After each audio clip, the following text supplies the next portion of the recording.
Thank you very much for these excellent presentations. One of the first things that I want to mention is, has everybody been following the news coverage of what's going on in Venezuela? It's just been absolutely relentless. The bias in these stories. I really like what Mehmet said about talking about the fish but not about the water, not talking about context. It's just unbelievable. I actually saw a news report on CNN where they were talking about anti-government demonstrations every day, making it sound like it's the people revolting against the dictator Moduro. And in the background, they were showing a pro-government demonstration. I mean, it's to that degree. Every story, New York Times, Washington Post, news media, et cetera, et cetera, et cetera. Relentless criticism, relentless one-sidedness, not talking about the context of what's taking place.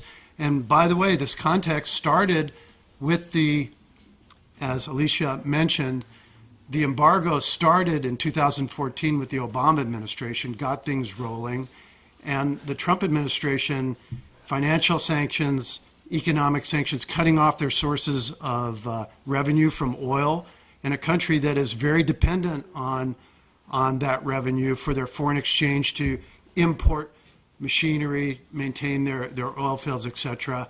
It's really something when you sit there and talk about what you really have. If you have starvation, you have sanctioned starvation. And the fact that they're not really talking about this is really something. The other thing I just want to mention is that this is really only a beginning.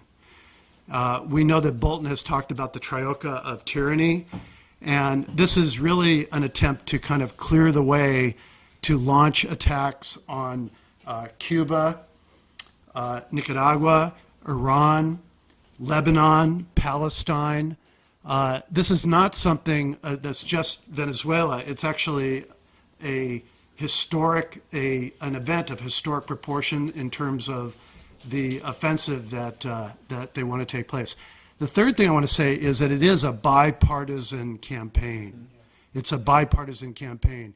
I know all of us hate Trump. We can't stand the sight of him or the sound of him.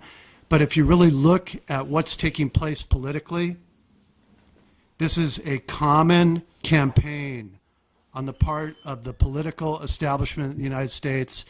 The imperialist ruling class in this country are united in overthrowing, setting back, and destroying the Bolivarian revolution. There's no question about it. The last thing I want to say about this is that there's another target in this campaign, in addition to Moduro, that I think we really need to be aware of. And that target is the U.S. left and the people who are going to be resisting, because it's no accident that Trump and other politicians, Democratic and Republican, as Alicia mentioned, a big target of this campaign is socialism.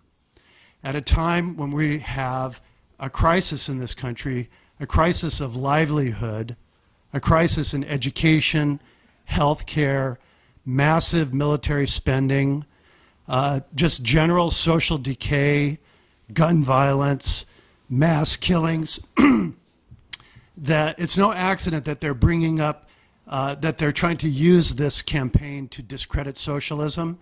And that I think that people here really need to realize that this is something that we not only need to fight in terms of the intervention in Venezuela, but we need to tie it into our struggle here, and our struggle against imperialism and capitalism in the United States, and what's in store for us as this economic crisis that we're facing intensifies. So anyway, we'll take some questions, and we encourage people to bring up anything that's on your mind about this. Maybe we should go around the room and go for about, we'll let people have comments for, about 3 minutes? Be okay? So if you could limit your questions to 3 minutes, I'll do some timekeeping, and I'll try to repeat them for the video. So should we start? We could start with, should we go around the room or? The back row. Let's start with the back. Any questions in the back or people want to raise? Go ahead. Go ahead. What can we do? What can we do? Okay, so the question is, what can we do? What is to be done? Sure. I think one of the things that are happening right now, from now on, I say, because last week we have a demo in Oakland. Next weekend, the 23rd, is going to be demonstrations all over the country and all over the world. One is in Oakland. I don't know if anybody has a flyer for the Saturday demonstration, but I can look at my phone to tell. I know it's in Oscar Ground. It started right there, but I don't know the time. I have to look at the time. That's one thing you can do. The other thing you can do, and you can visit your elected officials locally.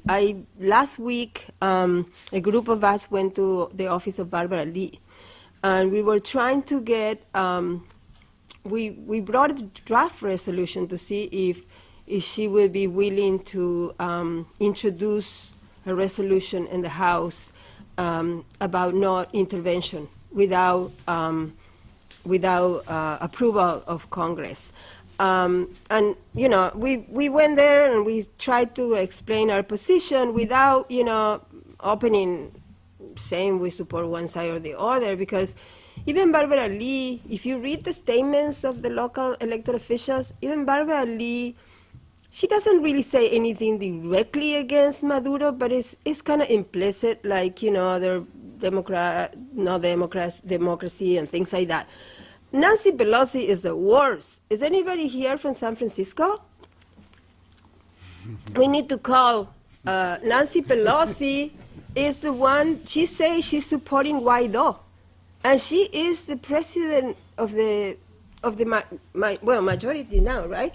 A Democrat. I mean, she is really the worst. But I think that things like that, there are some good letters put together by progressive members of Congress that ask for no intervention, and they are more, you know, that we, you know, it's important for us to go to our local elected officials and say, you know, we want you to support this letter, for example. I mean, and we have to have contact with you or through you to send you those letters that are being in place. But I think, I mean, I don't know, many people don't like to go and visit members of Congress. I know it's not easy to do, and some of us don't believe in that, but I think we have to do anything to stop this crazy situation. We don't want war in Venezuela. We don't want war in Venezuela. So, you know, participate in demonstrations, learn about what is going on. You know, we have a very good resource, Resumen Latinoamericano. Last week, and for the last 2 weeks, we have been putting just Venezuela articles. And some of them are from progressive, you know, outlet, but others are translations that we do of people that write articles from Latin America about the situation in Venezuela. So, you know, we have here a sign-up sheet if you want to sign and read about it. And don't believe the media lies. Just try to look for yourself to different resources. I'm going to look at the demonstration information so we can... Yeah. Turkish President Erdogan is appearing to support Moduro, and I think it's a very opportunistic way of profiting from the situation. And maybe Ahmed can comment on that, but that is a situation. The Turkish economy is tanking right now, so they're trying to profit from the situation that they can export some goods to Venezuela and get coal in cheap, get oil cheap. But I think Venezuelan people should be very careful about, you know, understanding the motives of Erdogan, and don't trust that. And maybe among public, there might be some misconception about him. So I just want to comment on that. Very good points. Very good points. That needs to be discussed.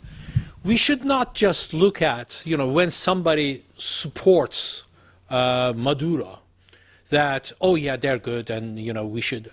There are many interests in the world today, and Turkey is actually very interesting position, because Erdogan is a fascist, right-wing, neocon fascist, and he supports Maduro. It's because we have to look at, again, the context of where Turkey is. Turkey is now floating, trying to find a new boss. Let's remember that. Turkey is a NATO member. It is bound by NATO rules. It attacked Syria. It was instrumental in attacking Libya. It supports ISIS. It supports the terrorist jihadists in the region.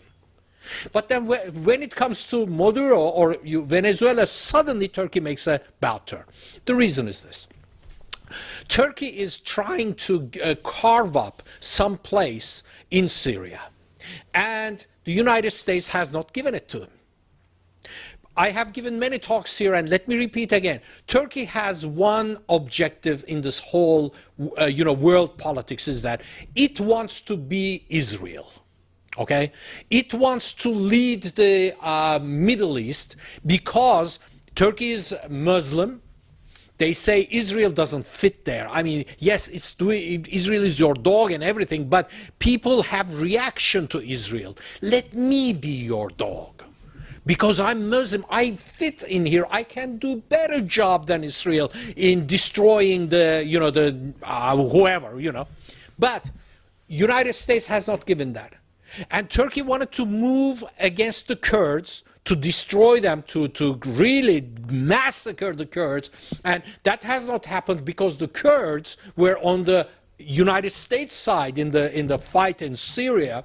So Turkey did not get what it wanted. It was like dripping in the mouth for all the land that it was going. In Iraq, Turkey said, we're going to invest 1, we're going to pick up 3.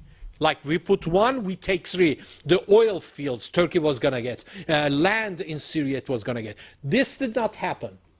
So Turkey thinks that now it can play big major players against each other. So just today, Turkey, against the request of United States, signed the agreement, and United States warned it not to do, to buy S-400 defense missiles from Russia. So Turkey has turned to Russia as the new boss, saying to United States, look, I'm going to go there. So in this, I think Turkey has 2 things. One is to take a jab at United States, saying, look, you oppose that, I'm going to oppose that. But more even simpler than that, there is a tremendous support to Maduro and Venezuela in Turkey. And we have publications about Latin America in Turkey. I mean, you may be surprised about this. We have websites all for Latin America and the progressive things there. And so what Erdogan wants to show is that, look, they're attacking me because it's in a very perilous position, as you mentioned. Look, you want to talk about shortages in Venezuela? Let's talk about shortages in Turkey. The prices were so high in vegetables that today, as we are speaking, right now it's happening. People can't buy tomatoes, so the government stepped in. Every corner, they are opening government vegetable stands until election, of course, March 31st. Okay, so until then, people are going to buy tomatoes below cost. And the lines are going like miles. I'm not kidding, miles. Tomatoes and pepper and everything. Onions. And by the way, Turkey is an agricultural country. And this is happening in an agriculture. This is the model that Guaido wants to bring. Okay? So Erdogan wants to show that, look at me, poor little me, everybody attacks me, the imperialism is attacking me, and oh yeah, look, Moduro as well. They are attacking like they are attacking us. So that's the other thing that he wants to get points of. But you are absolutely right. The economy, I don't see any coverage here of those miles of lines trying to buy pepper, and people have a quota. You cannot buy more than 2 pounds of tomatoes, guys. That's the government quota that they put in. This is an agricultural goddamn country. This is capitalism.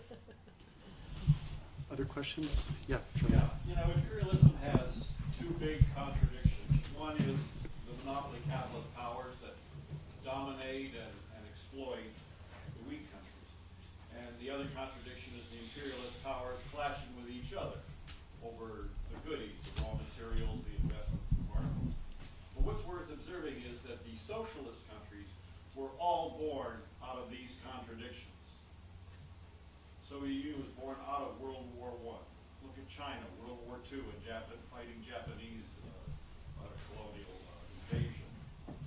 Cuba against Batista, puppet of the U.S. The socialist countries, whatever the internal situation, they tend to be born out of these two contradictions when they become intense. And so that tells us that we have a job here, because socialism is coming into view in the United States. Within these movements, to restrain the hand of imperialism, you know, let us agitate and prepare and organize to chop off the head of imperialism. You know, imagine a world like this instead of an imperialist world. A world of countries that each achieve prosperity for all their people by their own work. A world where countries are free to trade when they find mutual benefit, and a world where people do not have to migrate in order to escape them. That's a world of socialism. Yeah. Sure. Yeah. Other questions? Nina, go ahead. Oh, yeah. I'm sorry I was late. I was waiting for a workman who never showed up. I'm really sorry. How much did you go into Guaido? I don't understand Guaido's background too much in terms of, he's a young guy, but he's from the right. Could you just do a little bit more on Guaido? Shall I just start out? He's not known. I mean, everybody knows here now that when he was elected by the United States, 81% of the people had never even heard his name. But it doesn't mean that he was inactive. No. 10 years ago, the work started. I think Blumenthal, and they documented this really well, is that for 10 years, they've been dressing up this guy when they picked him up from the student ranks. And he has been sent to Mexico City and to Europe to get educated in especially the, the color revolutions. And they have a center in how they have done the Yugoslavian, the revolution. So he has been educated in those centers on how to do insurrections, how to organize on the street. He has been involved in street fights. He, I don't know how many people, United States and imperialists give them guidebooks on what to do, how to organize on the street. One of the methods of organizing and disrupting the country is that what it says is you have to do shocking demonstrations. It has to be shocking.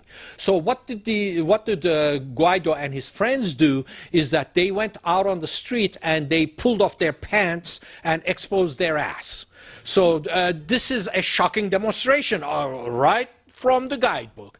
So he's been on the street. He's been involved in street fights and, organizing those, as you were mentioning, for 40-somewhat people killed.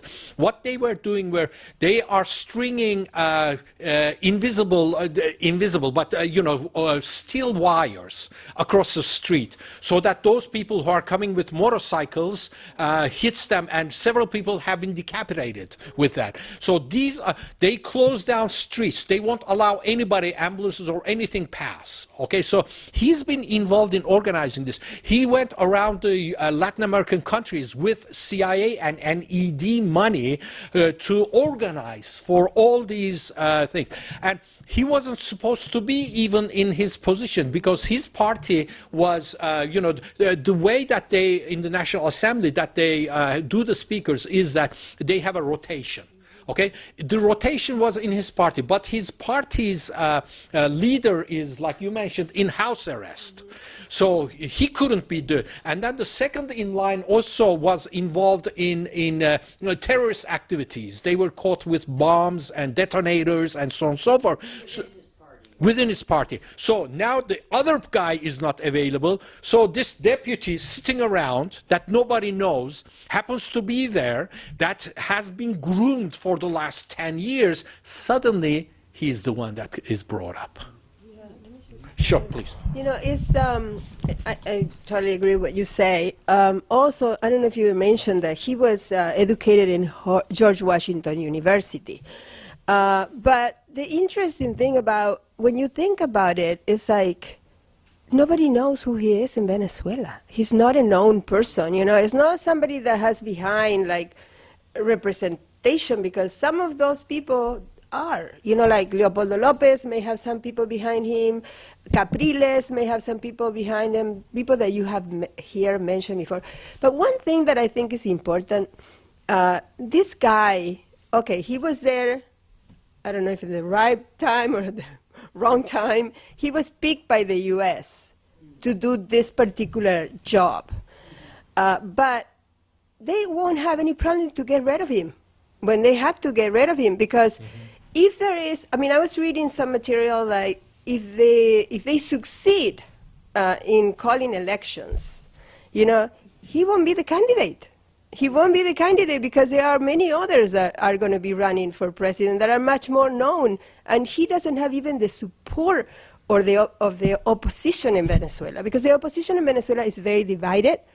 So this guy doesn't even have the support of the opposition in Venezuela, so his career is very short. They're using him. Definitely they're using him. He's a nice face, young, educated in the United States. Looks like Obama. Yeah. But honestly, he doesn't represent nobody. People were surprised. Who is it? In Venezuela, who is Guaido? Even in the region that he was elected with 26% of the vote. In that small region, It's like a little territory. little territory. So you're absolutely right. If he runs for election, it's a disaster for them. It's a disaster. So he's going to be eliminated once he does the job. That needs some publicity, all of that. Well, thank you. The other thing I wanted to mention that I skipped when I was talking is like when they decided, when Trump made a decision to support this guy, he met with the Treasury Department and with the Commerce Department, to talk about, what do you think they're going to talk with the Treasury Department? He didn't meet with the State Department people. He met with the Treasury Department and the Commerce Department. And Trump went on to support this guy even before they decided to pick him. It was just like so outrageous and so illegal what they're doing, to decide that this guy is going to be, so he self-proclaimed president. Can you imagine any of us can self-proclaim president of the United States? It just happened, this guy. I do it all day long, but it doesn't work. Right. I wanted to know the percent of China's Latin American investments are in Venezuela. $63 billion of Russian loans are in Venezuela. These countries, Russia and China, are not socialist countries. They're capitalist countries. China, they're putting communist students and organized workers in jail. So I think we have to be critical of the U.S. imperialists, and we know what their game is, but we also have to be very self-critical of our alliance, or some people's alliance, with lesser evil capitalists. They're capitalists, they're not socialists. And I think we have to be clear, and we have to be self-critical of the alliance we make, because all money is not good money. And I think it's, it's easy to criticize Trump, it's easy to criticize U.S. imperialism, but it's not easy to criticize the lesser evils, and I think we're making a big mistake if we Can I don't. say And I'd something? like to know what impact these loans and repayment in oil has on the economy of Venezuela. Actually, do you want to? Yeah, just a quick, yeah. I thought it was really interesting. I'm glad you brought up the issue of socialism and what is really behind it. The problem with socialism, of course, is it's the problem of being a good example. And I think that's really why they want to take them down. And we really, Alicia and I, most of our work is on Cuba. And the Cubans are very, very concerned about this. And they're sending out all sorts of international memos. We just got one today from ECAP saying you guys got to do everything you can around Venezuela. And it was interesting, too, that the capitalist class, they look at socialism, they're worried about socialism, too. When was the last time a president in the State of the Union got up and said, and no, socialism. Of course he got a big ovation on that. But he's publicizing. right. But I just want to mention one thing about Guaido. A lot of other questions. I don't want to. Excuse me, I asked a question of these folks, and I wish I could. Okay. answer. Actually, We will get come to to it. it. We'll get to it. I understand. I thought he was. Go ahead. Oh, okay. Go ahead. I didn't mean to. No, it's okay. Go ahead. The other thing about, there's so many different angles about what's going on in Venezuela, and the battle of ideas right now is really important. I don't want to, there's a lot of good sources out there. Our source, Resumen Latino Americano, we're just running just about all Venezuela articles. We have 3 or 4 on Guaido, different angles of Guaido. So I'm going to put our sign up there if you want it. And also, there's a lot of stuff that Alicia was talking about the sanctions and the money being held. Really, it's like sanctions as a weapon and holding this money as a weapon, something the U.S. has done many times before. So anyway, we have Resumen has an article, we wrote it, and there's copies of it on the back. Could somebody comment on? Yeah, sure. I mean, I wanted to, I hear what you're saying, and I understand what you're saying, but I think it's up to Venezuela to make the alliance that they need to make in order to survive, And I don't know, we can have discussions here, but we're not going to solve the issue of what is going on in Venezuela. And that, to me, having that kind of discussion is not the priority. I mean, I'm not dismiss what you're saying. I think it's good what you say, but I don't know why is that important right now or the priority to discuss that issue when Venezuela is trying to survive. I mean, it's up to them to make the alliance. This just reminded me when people were critical of Cuba because prostitution returned, and what can you do? You need to have tourism because they are strangling you. So I don't think that's the main issue, honestly. I think it's up to the Venezuelans to decide what alliance they wanted to make. Can I add something on that? Yes, he's right. Russia and China are not socialist countries. They are capitalist countries. But in this case, they are not the ones who are invading another country. That's true. And one more thing, maybe I can mention on that is that during the First World War, when in 1917 the Soviet Union had their revolution, one of the first countries that they helped was the newborn Turkey. Turkey was going to be a right-wing, most probably because they were having all these economic forums and everything, and they were they were putting red carpets on the floor to invite United States, to England, they were supposed to be in war with them, their independence won, but openly they were saying that they are going to be capitalist.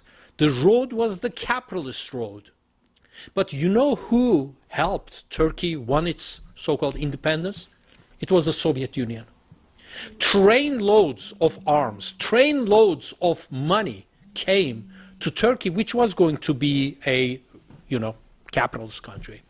So we do have different alliances. You're absolutely right. Maybe not, Russia's not the Soviet. Of course. No, what I'm trying to say is that Venezuela is trying to, like you said, trying to breathe. Forget about do anything now. Is trying to breathe. Today, we wouldn't have had Syria if Russia was not there. We saw Libya. What happened in Libya? But it didn't happen in Syria, did it? No, you're absolutely right. They are not in there for socialism or communism. They are not themselves. I agree 110%. But look at it from Venezuela's perspective, trying to stay alive. Eric? Oh, okay. One of the most shocking things to me is how the European powers got on board, and Canada, Mr. Trudeau, got on board with this declaration proclaiming Guaido as the president. That's a historic event. That's something like that has never happened before. So I read an article, a leftist in the German parliament has set in motion a study as to whether the recognition of Guaido is legal under international law, and they came back and said the commissioner or whatever came back and said it's probably not. So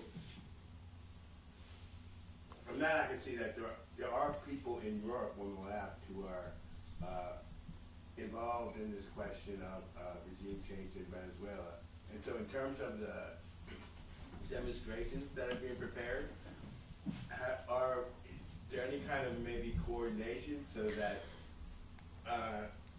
these European powers that have been brought into this, the left in those countries, might also have a simultaneous demonstrations in solidarity?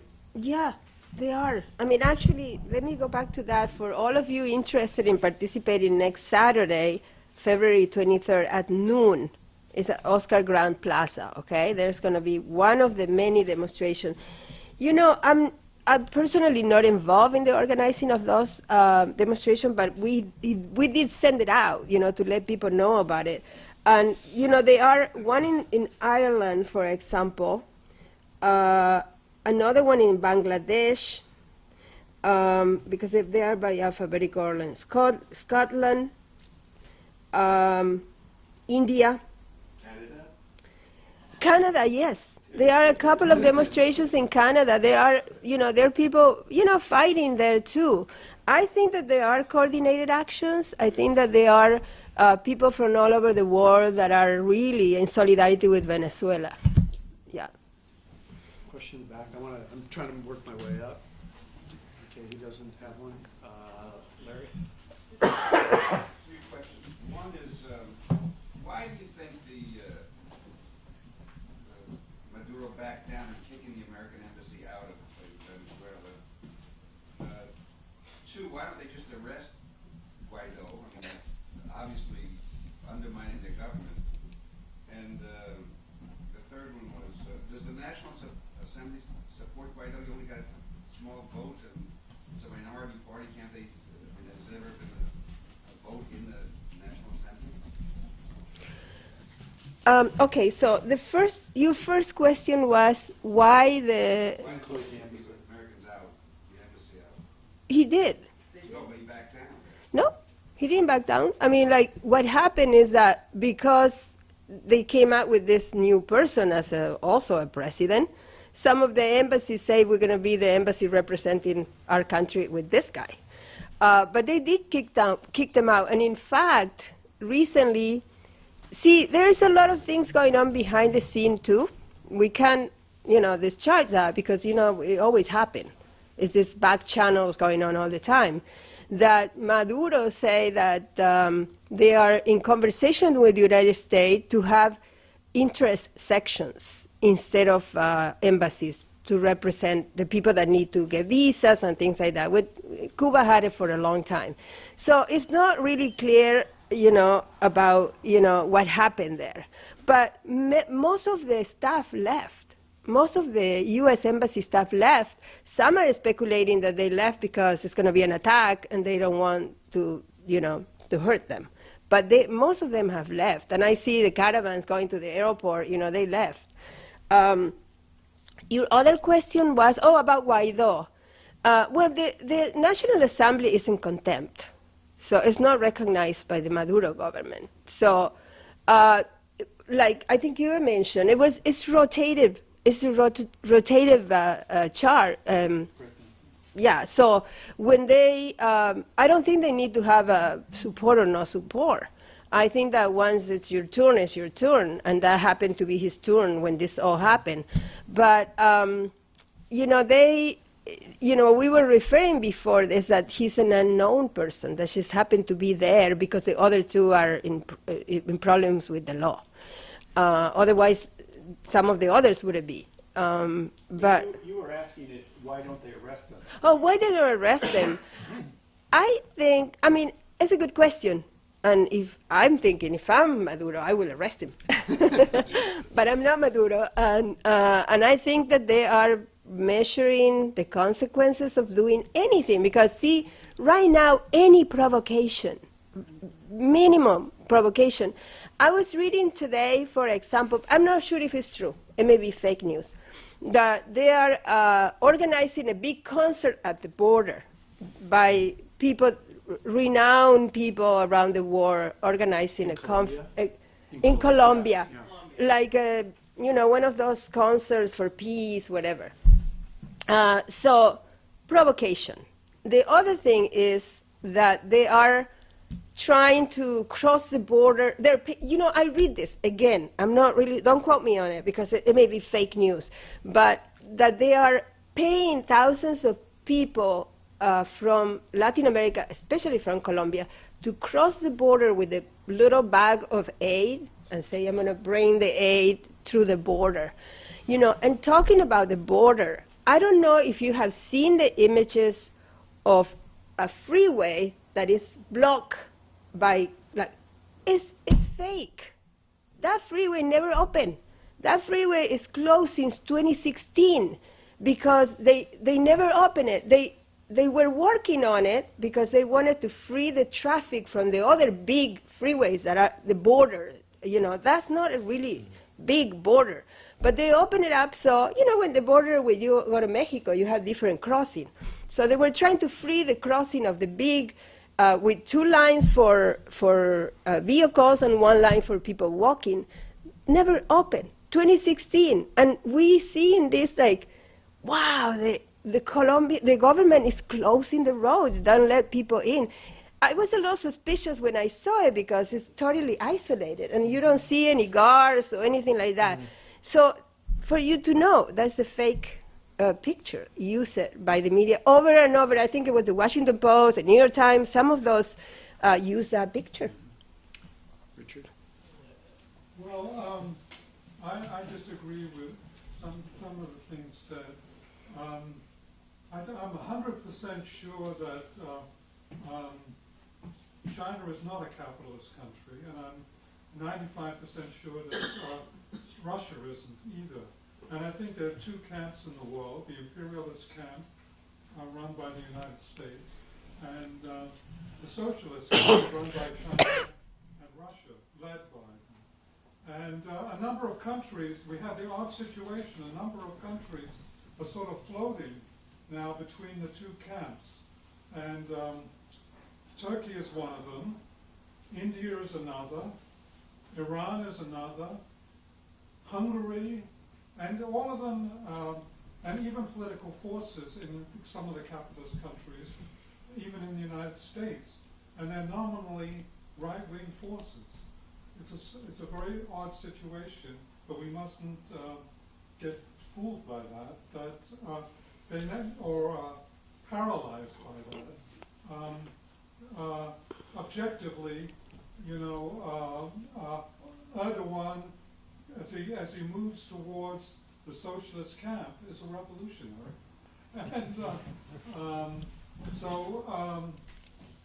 And by moving towards the socialist camp, he creates a revolutionary situation. And the same is true in India. Some people think that Iran is already a revolution. They've already had a revolution there. It's going to happen in Europe, oddly enough. So I think we should be open to that development and support it wherever we can. Yeah. Yeah, I think this is an example of what happens with deflection. I mean, for one thing, Erdogan and his class of people in the Muslim Brotherhood and others, they're an up-and-coming bourgeois class in Turkey, and a lot of this has been for the struggle of who controls that economic aspect.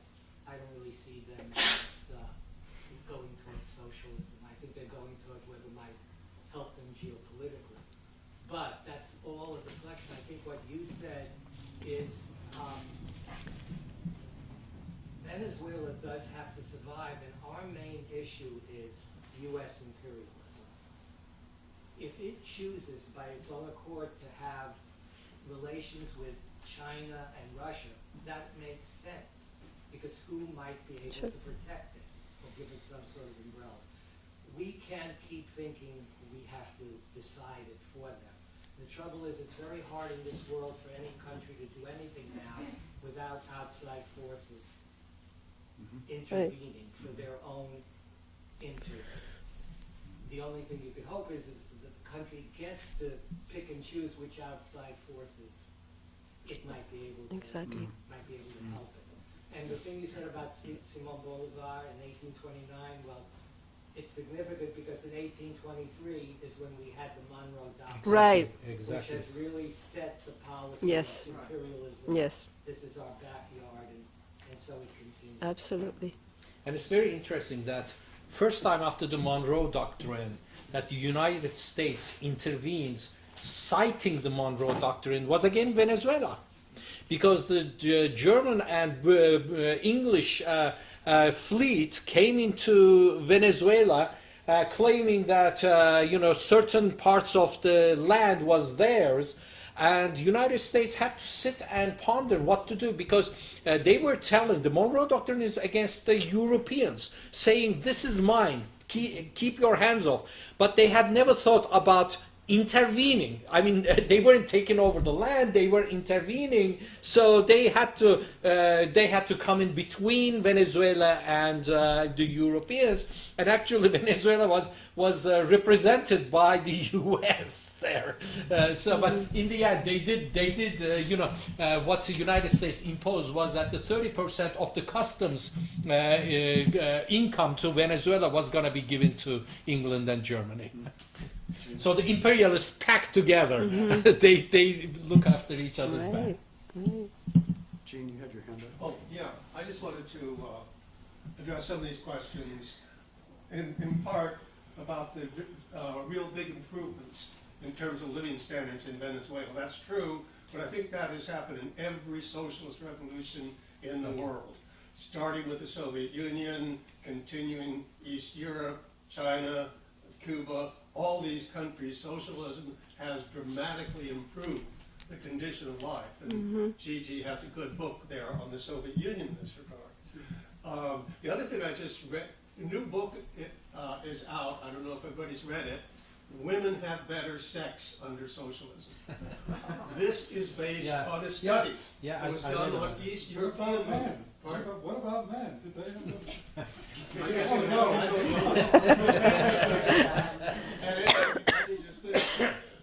It was based on a study of Eastern European women.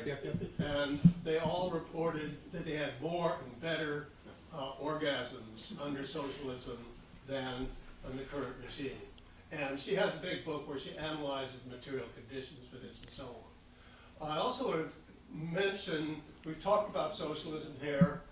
Many people think I am delusional about socialism, but nevertheless, next month on the 10th, I think, Sunday after our reading of capitalism, we'll be giving a talk and discussion on 21st century socialism. That's not going to deal with the Latin American model so much as what I think is the best, strongest socialism in the world today, namely socialism with Chinese characteristics in a new era. And we're going to be looking at that very carefully. So, keep coming back here. We have all these things discussed. I think this is the best place. One thing I'll add to that is that it's very interesting that just very recently the best economics professor in Turkey, I mean, he's the teacher of all teachers, professor of all professors. He just a couple of days ago wrote an article. He said, I can't believe that I'm writing about this, but now I'm going to talk about socialism in the United States. So he's talking about, all these new developments. The contradictions of capitalism cannot be done. You cannot cover it up. This is what we are seeing in Venezuela. This is what we are seeing elsewhere. But we are also seeing it in the United States. So anybody who can really solve these will get the biggest Nobel Prize. It's impossible. Probably not. It's impossible. Gigi. Okay. Gigi. I just wondered, has anyone heard Maduro half-hour speech from the 5th? Yeah. The 5th of January. Yeah. Well, it's on YouTube. Get it? It's all translated. It's like he's speaking English. He's not, but it's like a half hour. What was it? It's The 5th of January? It's the 5th. Go to YouTube and just a minute. And it's the 5th of January. Is that the speech to and it's American people? If you go on your phone, it's right here. Yeah. And it's really interesting. I never heard him speak before. Everybody's talking about Maduro. No one's heard him speak. What's that all about? Anyway, it's really, really interesting. Yeah. And then another thing I'd like to tell people, I mean, I've always been a communist. I was PL. I was, very radical and so on. But I just totally love what Gene is saying, because things are different today, and is analyzing all this, going in that direction. Oh no, China, they're capitalists, so we're gonna go against them. Come on, we're here. Let's go against the biggest terrorist in the history of the world, the U.S. That's where we fight. Oh, we're going to fight again. No, come on, people. I mean, that's the way I look at it. So I say, come to the. Oops. No. Yeah, that's him. No, not him. That's his translator. But anyway, I just say, this is our fight. People. What I'm afraid of is when the bubble pops, which is going to be pretty soon. It's going to hurt a whole lot of people. Hopefully. Just please don't take away my Social Security and pensions, or I can't live. But I'm thinking they probably won't do that because they have really too big of a fight on their hands. But when it happens, they're going to do everything they can. They're working on it now to have us fighting each other, and it's going to happen. The people that say this and this, they're going to fight each other. Come on, we got to be together, and that's what Gene says. And so let's do it. What I said is buy your book. Hold on a second. I want to try to get everybody a chance. Oh, buy my book. Buy my Yeah. book. In the back. I need $12. It's good. Everybody says it's good. Go ahead. Yeah. Can I ask what your understanding is of the economic situation in the largest sense, that is to say, the sanctions regime and the financial activities of the last few years vis-a-vis the Venezuelan economy? Yeah. Go ahead. You want, well, I don't, I think we, it is a lot of information about that, and it's like, we don't want to say that there was no mistakes made by Maduro, or, the administration. But what we see is that the sanctions are causing the main problems right now. The sanctions and blockading the funds that they need to buy food and medicine, because they can't do anything about it. And for those people that say, actually, I thought that was what Nancy Pelosi said, that Maduro is enriching himself. Yeah. It's no proof of that. It's no proof of that. Maduro never has done that. And I think when you talk about Maduro, I mean, every time you hear him, he's a history professor. You know, he talk about history. It's amazing. But I don't really have, you know, a table to show the consequences of the blockade, or, you know, I don't, you know, I'm sorry. But what I'm saying is that if we look into what the U.S. is trying to send in aid compared to what they're blockading, is so much higher. And like, if you see if the genuine interest of helping, you know, that's not helping. You know, that's not helping. That's not going to help anybody. So I don't know if any of you have more information about the sanctions, and I think. Yeah, maybe I'll come back to it. Okay. There is another question. Okay. I just wanted to emphasize along the left, which is very important to see the path that Chavez itself went through that, because at the first time that he was a patriot army, and step by step, at first he was thinking that to go not toward the socialism, not toward the capitalism, but third way. At the step by step, when he faced all the experiences in the Venezuela, he found his more toward him, and he reached to a point that what he deserved to come and think about the socialism in the 21st century. And this is really something tells about how the leaders in the third world are being made and getting closer to the socialism. May I answer that a little bit? You brought a very, very good point.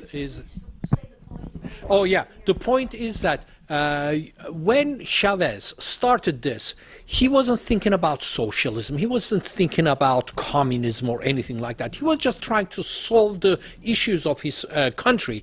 But as he delved into it, he started seeing that the solution lies with socialism. So he became, he started to move more to the left, as he is. I agree with you 100%. If we look at Ho Chi Minh, Ho Chi Minh was not a socialist either. He had the American, Declaration of Independence on his wall. But as he started fighting for his independence, he started seeing that the solution is there. Fidel Castro was not a communist. He was not.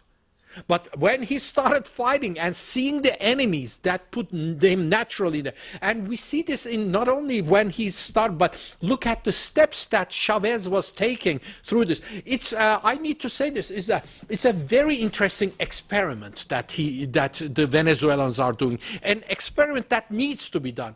It breaks the previous models of socialism. This brings into question of socialism. How can we get it? Is there a way without revolution? When I mean revolution is, the uprisings and insurrections and so on and so forth. Is there a way to achieve socialism without that? It's very interesting. You were saying, that we have a different world today. Maybe it is possible. I don't know. I can't go there because the model that I have in my mind is different. So that's why when I was learning about Venezuela, like I said before, I was very critical. I said, you can't do this because they're going to prevent you all the way. Not that you are enabled to, they're going to prevent you. But I'm looking at all the stuff that they have done with collectivization. I come from a background where I have worked in collectives just very similar to the ones in Venezuela. When I started seeing the parallel, I said, this is the way to go. We had collectives of taking over, in a capitalist country, taking over big towns and running them with the people. If the roads need repairing, usually you would wait for the government to come and repair it in the next 2 or 3 years. Well, this is in Turkey. But what happened is that with that collective organizing, you bring everybody, housewives, old people, young people, and you repair the road in 2 weeks. But not only that, what happens is that if you have a problem with your neighbor, you don't go to the courts, you don't call the police. Everybody gets together in the neighborhood and they collectively decide, no, you're right, you're wrong, you're right, and it's resolved. These are the collectives that he's trying to bring into. I know this is not in our model of thinking about socialism, but it's a very, very good step towards it. It is creating the foundation. We have a huge problem if one day we do make a revolution. Next day you wake up with all the baggage of hundreds of years on people. We've seen this in our collectives. If there are some failures in the collectives that Chavez had created, there are, yes, you're right, there are failures. Many of the collectives went inactive. They couldn't perform. But I know from first-hand experience how those work and what problems you get. I mean, to give a shameful example of our collective, the errors that happen is that one of the guys in the neighborhood was walking, and one of our guys called him and said, okay, so are you a capitalist or a socialist? So the guy said, I don't know. So he says, what about your father? And he said, no, so they start beating the guy, okay? Our guys start beating them. So we stop him and why are you doing it? Oh, he'll learn what socialism is. No, see, this is the baggage we bring with us, and in collectives these kind of things happen every day. So it's a long process. That's why Chavez was very, very adamant on bringing socialist education, but it was cut short, unfortunately. I have one more thing that I wanted to add, which is, I don't know if you're aware, but the military in Venezuela is a little different than military in other countries. I come from a country where we had coup all the time, but the military in Argentina was an elite, military. In Venezuela, it's not like that at all.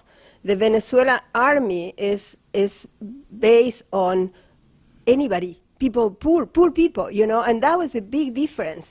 And that's one of the reasons why the U.S. has not been able to break the army in Venezuela. Because if they are, they try many times, believe me, they have tried, and they have not been able to do it. So that's one of the points, the majority of people in Venezuela are against intervention, but the military in Venezuela are going to defend what they have, and they have shown it many times. There are 2 million of people in the reserve, in Venezuela, and they have one of the best air force of all Latin America. So the U.S. is thinking about it. It's not going to be that easy. Venezuela is not Grenada, it's not Panama. They're not going to be able to do what they did there. So they're thinking about it because I think the consequences can be catastrophic. They're not going to be able to maintain a force there.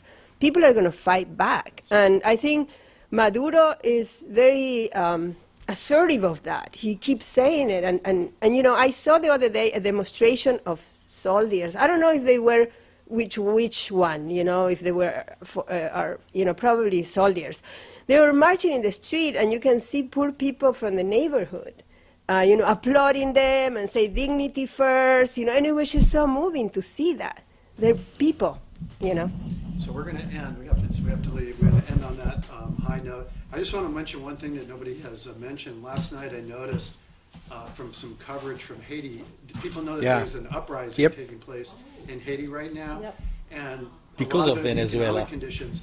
But as reported, even in the mainstream press, a lot of the dissatisfaction has to do with the puppet Haitian government regime siding with the U.S. against Venezuela. Very good mass sentiment and mass calls for them to align with the people of Venezuela against the U.S. coup. So we'll just end up by saying, hands off Venezuela. Come on out to a demonstration, I think on March 16th. I know we're in some tough times, and it looks...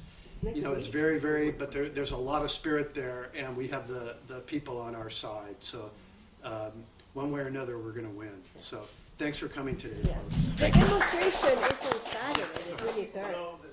Yesterday, the Oakland Teachers Association announced that they're going to strike on Thursday. Yeah. There are going to be picket lines from 7 to 9 and 2 to 4, and there's going to be a rallies every day, central location. Right. Around 11 to 1. Where are the picket lines gonna be, do you know?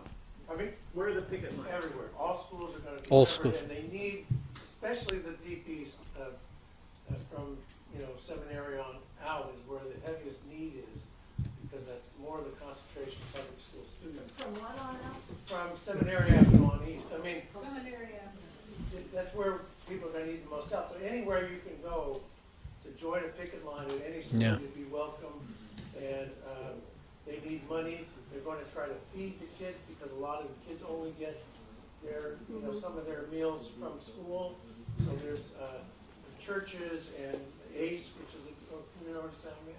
It's going to use their offices to not only have solidarity schools, but try to provide funding and food for teachers and students. So it would be an Yeah. opportunity as well to bring these ideas of anti-imperialism to the picket line, and hopefully we can get Yeah. some more people to combine those stuff. So remember, the demonstration is next Saturday, the 23rd. The 16th of March is a big demonstration in Washington, D.C., but the 23rd here in Oakland at noon.